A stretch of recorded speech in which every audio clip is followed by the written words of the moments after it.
আল্লাহর জন্য ভালোবাসা যেমন ঈমানের অঙ্গ, আল্লাহর জন্য কারো সঙ্গে শত্রুতা রাখাও ঈমানের অঙ্গ।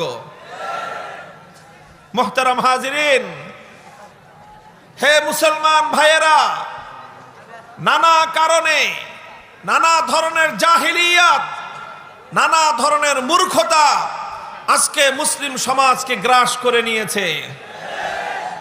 শিক্ষিত সমাজ বলেন, অশিক্ষিত বলেন, উচ্চপদস্থ কর্মকর্তা বলেন, নিম্ন পদস্থ কর্মচারী বলেন, গোটা মুসলিম সমাজকে আজ এই মূর্খতা এবং এই জাহিলিয়াত গ্রাস করে নিয়েছে।